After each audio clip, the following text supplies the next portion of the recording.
నమస్కారం Q6 news కి స్వాగతం. హెడ్లైన్స్ చూద్దాం.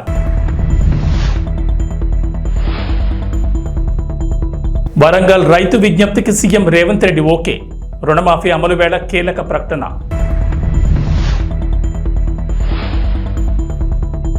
రుణమాఫీ పేరుతో రేవంత్ రెడ్డి మోసం. కేటీఆర్ సంచలన కామెంట్స్.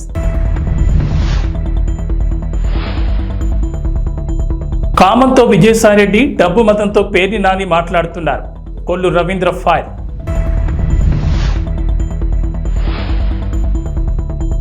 తెలంగాణ ఏపీలో భారీ వర్షాలు, పలు జిల్లాలను హెచ్చరించిన వాతావరణ శాఖ. రైతులకు రుణమాఫీ చేశామని, అయినా మేము రాజీనామా చేయమని అడగడం లేదు, ఎందుకంటే మీరు ఎలాగూ పారిపోతారని మాకు తెలుసని ముఖ్యమంత్రి రేవంత్ రెడ్డి అన్నారు. మాజీ మంత్రి బీఆర్ఎస్ ఎమ్మెల్యే హరీష్ రావును ఉద్దేశించి ఆయన మాటలు మాట్లాడారు. లక్షలోపు రైతుల రుణాల మాఫీని ఆయన లాంఛనంగా ప్రారంభించారు.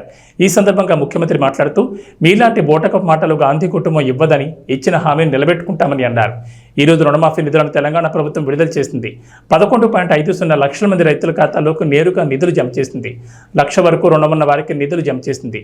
రైతు ఖాతాల్లోకి 7,000 కోట్లు జమ చేసింది. ఈ నెలాఖరులోపు ₹1,50,000 వరకు రుణమాఫీ చేయనుంది. ఆగస్టు దాటకముందే 2 లక్షల వరకు ప్రభుత్వం రుణమాఫీ చేయనుందని అన్నారు.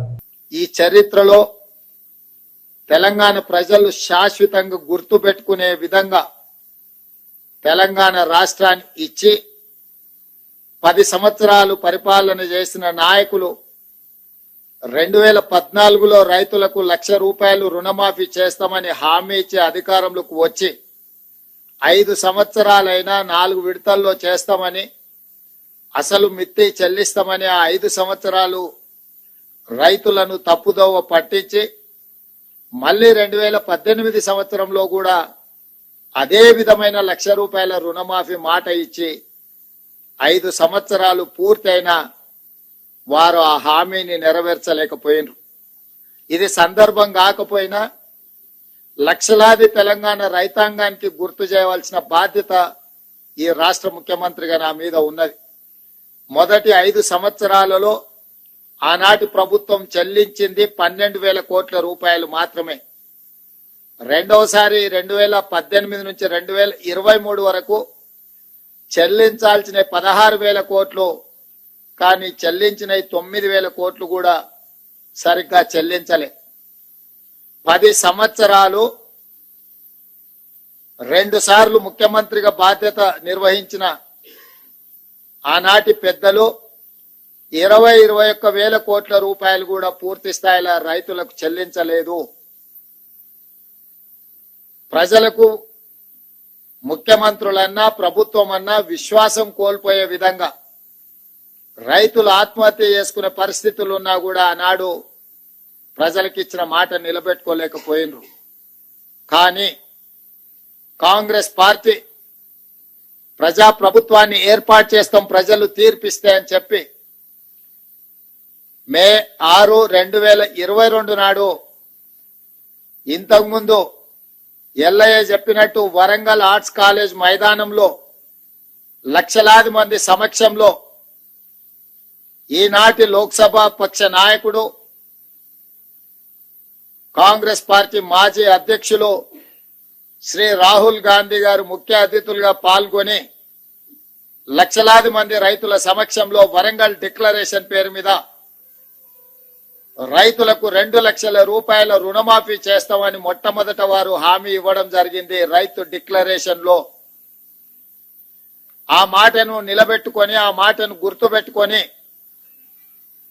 సెప్టెంబర్ 17, 2023 నాడు తుక్కుగూడ రంగారెడ్డి జిల్లా రాజీవ్ గాంధీ ప్రాంగణంలో శ్రీమతి సోనియా గాంధీ గారు 6 గ్యారంటీలను ప్రకటించి తెలంగాణ ప్రజలకు మన నాయకురాలు శ్రీమతి సోనియా గాంధీ గారు మళ్ళీ తెలంగాణ ప్రజలకు రెండవసారి మాట ఇచ్చిండ్రు.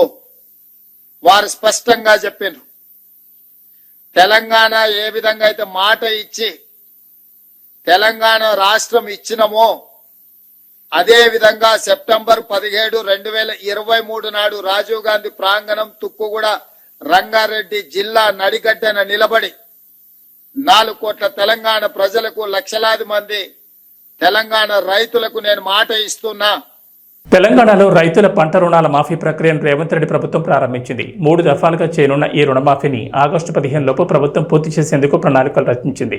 ఇందులో భాగంగా ₹1,00,000 మేర రుణాలు ఉన్న రైతుల అకౌంట్లతో డబ్బులు జమ చేసింది. ఈ క్రమంలో రైతులంతా ఆనందం వ్యక్తం చేస్తుండగా బీఆర్ఎస్ వర్కింగ్ ప్రెసిడెంట్ కేటీఆర్ మాత్రం కీలక వ్యాఖ్యలు చేశారు. రుణమాఫీ పేరుతో మరోసారి రైతులను రేవంత్ రెడ్డి సర్కార్ మోసం చేస్తోందని కేటీఆర్ ఆరోపించారు. ఈ మేరకు ట్విట్టర్ వేదికగా ఆసక్తికర పోస్ట్ పెట్టారు. రైతు రుణమాఫీ అని రేవంత్ రెడ్డి సర్కార్ అన్నదాతలను మోసం చేస్తోందని కేటీఆర్ తెలిపారు. రైతు బంధు కింద జూన్ నెలలో ఇవ్వాల్సిన నిధుల్లో నుంచి 7,000 కోట్లను రుణమాఫీకి మళ్లించారని ఆరోపించారు. హక్కుగా రావాల్సిన రైతు బంధు డబ్బు నుంచి కొంత మొత్తం విధిల్చి రుణమాఫీ చేస్తున్నామంటూ ఫోతులు కొడుతున్నారంటూ కేటీఆర్ పేర్కొన్నారు. 40 లక్షలకు పైగా రైతులు ₹1,00,000 వరకు రుణాలు తీసుకుంటే కేవలం 11 లక్షల మందిని ఎలా ఎంపిక చేస్తారంటూ కేటీఆర్ నిలదీశారు. వైసీపీ రాజ్యసభ సభ్యుడు విజయసాయిరెడ్డిపై ఏపీ గనులు ఎక్సైజ్ శాఖ మంత్రి కొల్లు రవీంద్ర తీవ్ర వ్యాఖ్యలు చేశారు. విజయసాయికి పిచ్చి పట్టిందని ఆయన అన్నారు. ప్రెస్ మీట్కు వచ్చిన విలేకరులను ఒరే ఎర్ర అని అనడం సిగ్గుపడాల్సిన విషయం అని చెప్పారు. ఆయనపై వచ్చిన విమర్శలకు సమాధానాలు ఇవ్వకుండా మీడియా ప్రతినిధులను కించపరుస్తూ మాట్లాడడం ఏమిటని ప్రశ్నించారు. విజయసాయిరెడ్డి తప్పులు చేశారని, ఆ తప్పులను కప్పిపుచ్చుకునేందుకు బెదిరింపు ధోరణితో మాట్లాడుతున్నాడని కొల్లు రవీంద్ర మండిపడ్డారు. మీడియా సంస్థల యాజమాన్యాలు, విలేకరులపై ఆయన చేసిన విమర్శలకు భవిష్యత్తులో మూల్యం చెల్లించుకుంటారని చెప్పారు. కామంతో విజయసాయిరెడ్డి డబ్బు మతంతో పేర్ని నాని కళ్ళు మూసుకుపోయి మాట్లాడుతున్నారని విమర్శించారు. విచారణ జరిపి త్వరలోనే అన్ని లెక్కలు తేలుస్తామని చెప్పారు. మొన్న విజయసాయిరెడ్డి గారు ఆయన పైన వచ్చినటువంటి ఆరోపణల పైన సమాధానం చెప్పలేక మీడియా పైన అక్కడికి విచ్చేసినటువంటి విలేకరుల పైన అరే ఒరే అని మాట్లాడటం అనేది సభ్య సమాజం సిగ్గుపడే విధంగా ఉంది. నిజంగా ఒక బాధ్యత కలిగినటువంటి ఒక పార్లమెంట్ రాజ్యసభ సభ్యుడు ఈ రకంగా ఇంత దుర్మార్గంగా ఆయన పైన స్వయంగా ఏదైతే ఆరోపణలు వచ్చినాయో, ఆరోపణలు చేసింది ఎవరు? మీడియా కాదు కదా.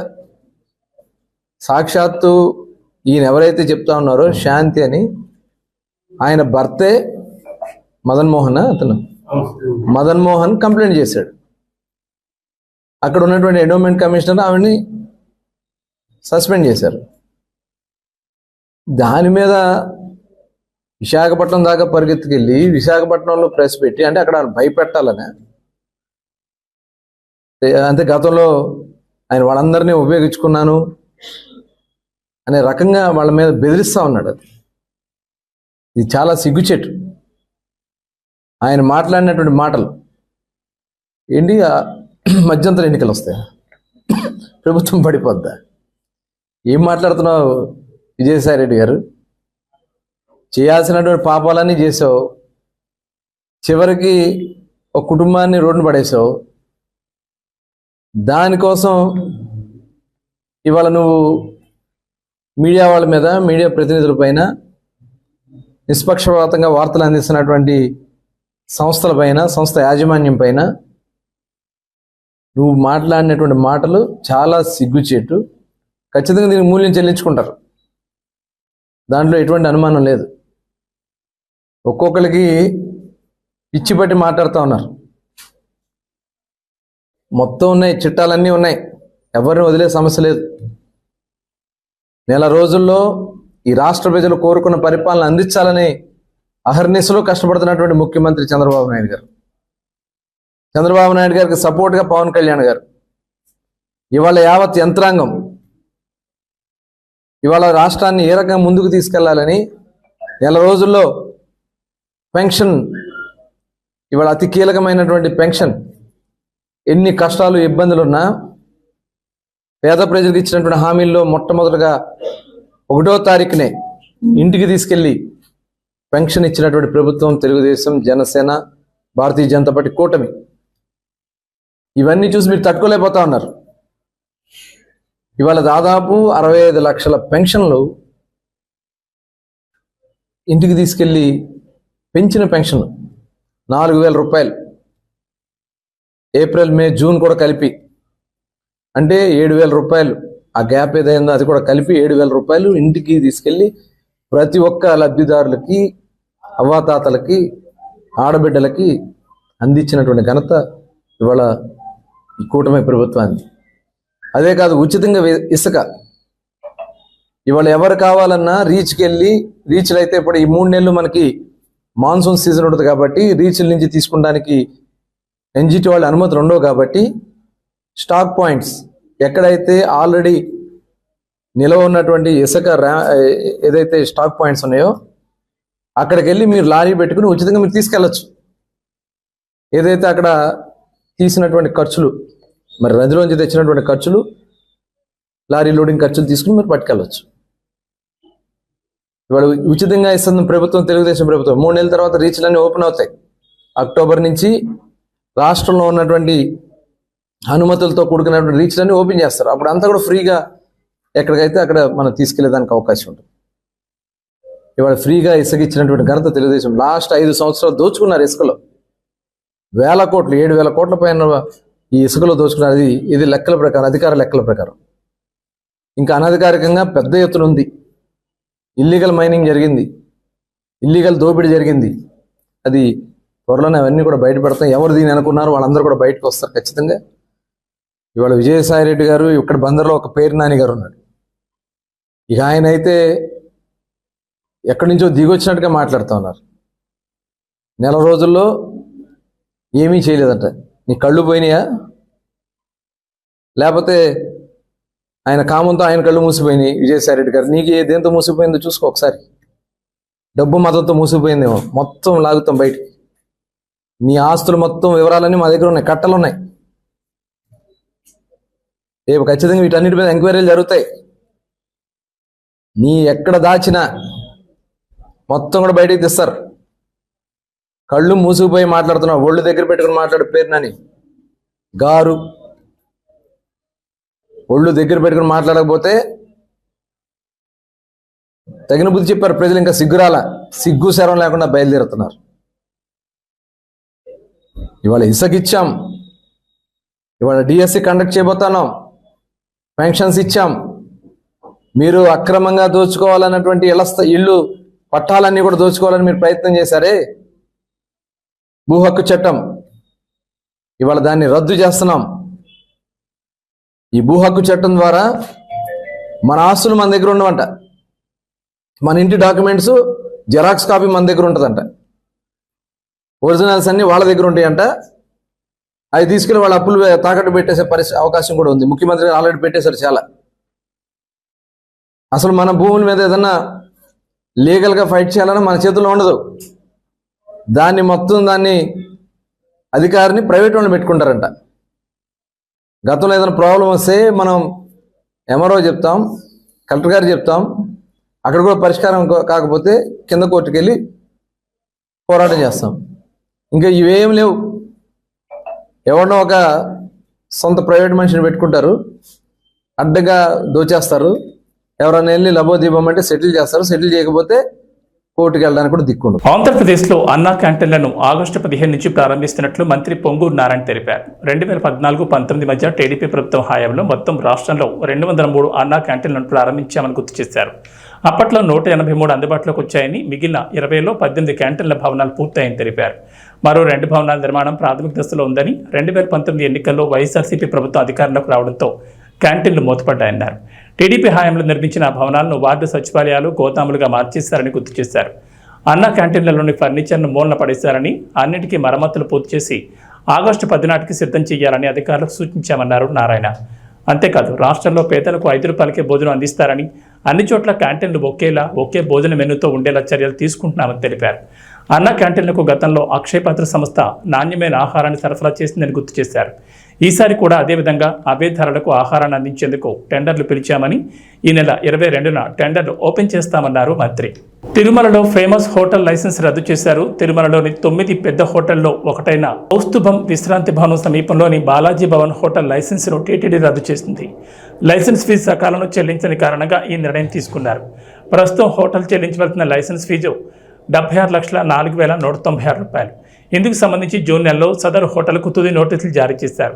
పలుమార్లు నోటీసులు జారీ చేసిన లైసెన్స్ ఫీజు చెల్లించినందుకు హోటల్ లైసెన్స్ను రద్దు చేసి టీటీడీ రెవెన్యూ, హెల్త్, విజిలెన్స్ అధికారులతో కూడిన టాస్క్ ఫోర్స్ బృందం గురువారం హోటల్ను స్వాధీనం చేసుకున్నారు. మరోవైపు తిరుమలకు వచ్చే యాత్రికుల ఆరోగ్య భద్రతకు టీటీడీ పెద్దపీట వేస్తోందని ఈవో శ్యామలరావు అన్నారు. తిరుమలలోని కౌస్తుభం విశ్రాంతి భవనం సమీపంలో ఉన్న బాలాజీ భవన్ హోటల్ను ఫుడ్ సేఫ్టీ విభాగం అధికారులు బృందంతో కలిసి గురువారం ఆకస్మికంగా తనిఖీ చేశారు. ఎఫ్ఎస్డి డైరెక్టర్ పూర్ణచంద్రరావుతో కలిసి హోటల్లో తయారు చేస్తున్న ఆహార పదార్థాలు, ముడి సరుకుల నిల్వ, శుభ్రపరచడం తదితర పద్ధతులను పరిశీలించారు. బంగాళాదుంపలు, కాలీఫ్లవర్ మరియు కొన్ని కిరాణా సామగ్రితో సహా చాలా కూరగాయలు కుళ్ళిపోయినట్లు గుర్తించారు. పరిశుభ్రత, పారిశుద్ధ్య చర్యలు కూడా నాసిరకంగా ఉన్నాయన్నారు. పెద్ద పెద్ద రెస్టారెంట్స్ కి మేము పర్మిషన్ ఇస్తాము. వీళ్ళు ఏంటంటే పిల్గ్రిమ్స్ కి క్వాలిటీ ఫుడ్ ప్రొవైడ్ చేయాలనే ఉద్దేశంతో ఇవన్నీ కూడా ఇవ్వడం జరుగుతుంది. బట్ కొన్నిటి మీద కంప్లైంట్స్ వస్తున్నాయి, క్వాలిటీ బాగుంటలేదని. ఎస్పెషలీ ఈ బాలాజీ భవన్ బాలాజీ భవన్ కౌస్తుభం, దీని మీద ఎక్కువగా కంప్లైంట్స్ వచ్చాయి. ఇక్కడ నుంచి తిని వెళ్ళిన వాళ్ళు డైరియా రావడం ఇలాంటివన్నీ వస్తున్నాయని చాలా మెయిల్స్ కానీ కంప్లైంట్స్ కానీ వస్తున్నాయి. కంప్లైంట్స్ రావడంతో దాని మీద చర్యలు తీసుకోవాలనే ఉద్దేశంతో స్టేట్ డైరెక్టర్ గారు, స్టేట్ ఫుడ్ సేఫ్టీ డైరెక్టర్ గారు పూర్ణచంద్రరావు గారితో కూడా డిస్కస్ చేయడం జరిగింది. వాళ్ళ టీం కూడా ఇవాళ ఇక్కడికి వచ్చారు. తర్వాత మా టీటీడీ టీం నుంచి జాయింట్ గా ఈ మొత్తం అంతా కూడా ఇన్స్పెక్ట్ చేయడం జరిగింది. చాలా దారుణంగా ఉంది లోపల.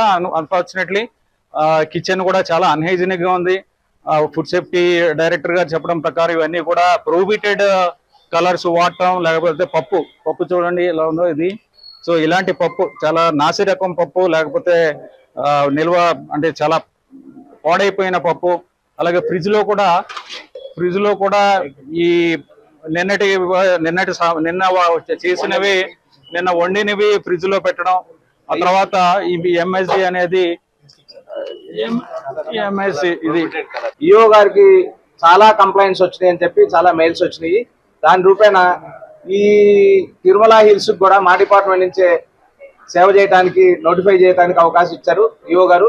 ఈ రోజు నుంచి ఇంప్లిమెంట్ చేయడం మొదలు పెడతాం. వరంగల్ డిక్లరేషన్ లో కాంగ్రెస్ పార్టీ ఇచ్చిన హామీని రేవంత్ రెడ్డి ప్రభుత్వం నిలబెట్టుకుంది. పార్లమెంట్ ఎన్నికల ప్రచారంలో ఇచ్చిన మాటను నిలబెట్టుకుంటూ గడువుకు ముందే సచివాలయం వేదికగా రైతు రుణమాఫీ పథకాన్ని సీఎం రేవంత్ రెడ్డి ప్రారంభించారు. రైతులతో కాసేపు మాట్లాడిన తర్వాత డిప్యూటీ సీఎం బట్టి విక్రమార్క, వ్యవసాయ శాఖ మంత్రి తుమ్మల నాగేశ్వరరావుతో కలిసి బటన్ నొక్కి రైతుల ఖాతాల్లో డబ్బు జమ చేశారు. కాగా తొలి విడతగా 1,00,000 లోపు రైతు రుణాల మాఫీని ప్రారంభించారు. దీంతో మొత్తం 11.50 లక్షల మంది రైతుల ఖాతాల్లో 6,098 కోట్ల నగదును బ్యాంకులు జమ చేశాయి. ఈ సందర్భంగా కాంగ్రెస్ మాట ఇస్తే శిలాశాసనమని మరోసారి రుజువైందని రేవంత్ రెడ్డి తెలిపారు.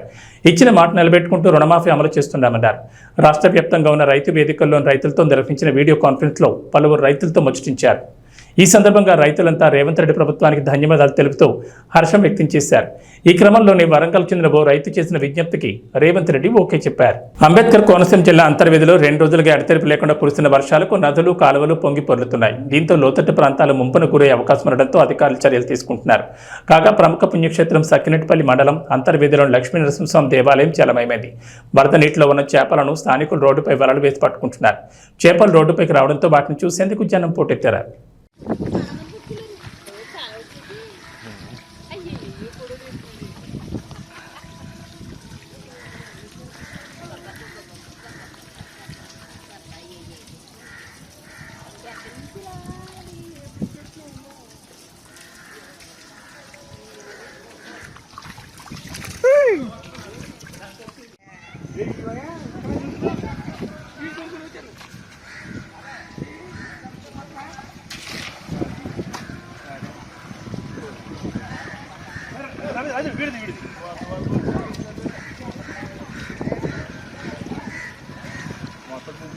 ఐదు చేస్తున్నారు ఏం చల్లందో ఏ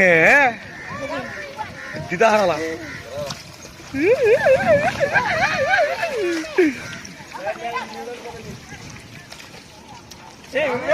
కృష్ణవంశీ ఇప్పుడంటే అంత ఫామ్లో లేడు.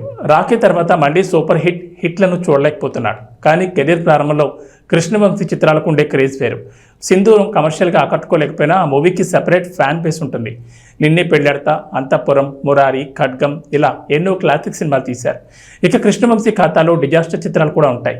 రామ్ చరణ్తో చేసిన గోవిందుడు అందరి వాడేలే చిత్రం భారీ అంచనాలతో వచ్చి చతికిల పడింది. అత్తారింటికి దారేది ఫ్లేవర్లో తాతగారింటికి దారేది అనేలా ఉందని ట్రోల్స్ చేశారు. కృష్ణవంశీ చివరిగా రంగమార్తాండ అంటూ ఆడియన్స్ ముందుకు వచ్చారు. బ్రహ్మానందం, ప్రకాష్ రాజ్ నటనలకు అందరూ ఫిదా అయ్యారు. ఈ చిత్రం కమర్షియల్గా అంత వర్కౌట్ కాకపోయినా ఆడియన్స్ని మాత్రం మెప్పించింది. ఇక ఇప్పుడు కృష్ణవంశీ సోషల్ మీడియాలో మహేష్ బాబు అభిమానులతో సరదాగా చిట్ చాట్ చేస్తున్నాడు. మురారి రీ రిలీజ్ టైంను హాయిగా ఆస్వాదిస్తున్నట్లుగా కనిపిస్తోంది. మురారి నాటి రోజుల్ని కృష్ణవంశీ తలుచుకుంటున్నారు. పాటల కంపోజింగ్, సినిమా షూటింగ్ రోజుల గురించి ఫ్యాన్స్ అడుగుతుండడం, కృష్ణవంశీ సమాధానాలు చెప్తుండడంతో ట్విట్టర్లో మురారి మరింతగా ట్రెండ్ అవుతోంది. పాటల కోసం ఎంతలా కష్టపడాల్సి వచ్చిందో కృష్ణవంశీ చెప్పుకొస్తున్నారు. చిప్పమ్మ పాట కోసం బాగా కష్టపడ్డారట. అలనాటి రామచంద్రుడి కోసం పెద్ద పోరాటమే చేయాల్సి వచ్చిందట. సూర్యకుమార్ యాదవ్ను T20 జట్టు కెప్టెన్గా ఎంపిక చేస్తూ నిర్ణయం తీసుకుంది BCCI. జట్టు దీర్ఘకాలిక ప్రయోజనాలను దృష్టిలో ఉంచుకుని ఈ నిర్ణయం తీసుకున్నట్లు తెలుస్తోంది. హార్దిక్ పాండ్యా ఫిట్నెస్తో ఇబ్బందులు ఎదుర్కొంటున్న వేళ సూర్యకుమార్కు అవకాశం కలిసి వచ్చిందని అభిమానులు భావిస్తున్నప్పటికీ 2026 T20 ప్రపంచ కప్ను దృష్టిలో ఉంచుకుని ఈ నిర్ణయం తీసుకున్నారని BCCI వర్గాలు చెప్తున్నాయి. శ్రీలంకలో పర్యటన కోసం భారత్ జట్టును BCCI గురువారం ప్రకటించింది. వన్డే జట్టుకు రోహిత్ శర్మ సారథ్యం వహించనున్నారు. శుభ్మన్ గిల్, రియాన్ పరాగ్, మహమ్మద్ సిరాజ్, రిషబ్ పంత్ తదితర ఆటగాళ్లకు T20 జట్టు, వన్డే జట్టు రెండింటిలోనూ చోటు దక్కింది. దేశవాళీ క్రికెట్కు దూరంగా ఉండి సెంట్రల్ కాంట్రాక్ట్ కోల్పోయిన శ్రేయస్ అయ్యార్ ఈ సిరీస్తో పునరాగమనం చేస్తుండడం మరో విశేషం. తెలంగాణలో వర్షాలు కొనసాగుతున్నాయి. ఉత్తర బంగాళాఖాతంలో ఏర్పడిన అల్పపీడనంతో మరో 3 రోజుల పాటు తెలంగాణలో భారీ నుంచి అతి భారీ వర్షాలు కురుస్తాయని వాతావరణ శాఖ అంచనా వేస్తోంది. ఇవాళ 4 జిల్లాల్లో, శనివారం 6 జిల్లాల్లో అతి భారీ నుంచి అత్యంత భారీ వర్షాలు కురుస్తాయని ఆ జిల్లాలకు IMD రెడ్ అలర్ట్ జారీ చేసింది. ఇవాళ భద్రాద్రి కొత్తగూడెం, ఖమ్మం, ములుగు, మహబూబాబాద్ జిల్లాలో అత్యంత భారీ వర్షాలు, కరీంనగర్, పెద్దపల్లి, జయశంకర్, భూపాలపల్లి, వరంగల్, హనుమకొండ, కొమరంభీం, ఆసిఫాబాద్, మంచిర్యాల జిల్లాలో అతి భారీ వర్షాలు పడతాయంటున్నారు. అటు ఆంధ్రప్రదేశ్ను కూడా వర్షాలు వణికిస్తున్నాయి. అల్పపీడనం ప్రభావంతో 2 రోజులుగా వర్షాలు ఊపందుకున్నాయి. వాయువ్య బంగాళాఖాతంలో మరో అల్పపీడనం ఏర్పడింది. ఇప్పటికే మరో అల్పపీడనం కొనసాగుతోంది. వచ్చే 2-3 రోజుల్లో రెండో అల్పపీడనం మరింత బలపడి వాయువ్య దిశగా ఒడిశా తీరం వైపు కదిలే అవకాశం ఉందని అంచనా వేస్తున్నారు. ఈ ప్రభావంతో కోస్తా, రాయలసీమలో మరో 2 రోజుల పాటు ఓ మోస్తరు వర్షాలు కురుస్తాయని వాతావరణ శాఖ తెలిపింది. పలు జిల్లాల్లో గంటకు 30 నుంచి 40 కిలోమీటర్ల వేగంతో గాలులు వీస్తాయంటున్నారు. ఇవి బులెటిన్ విశేషాలు. నమస్కారం.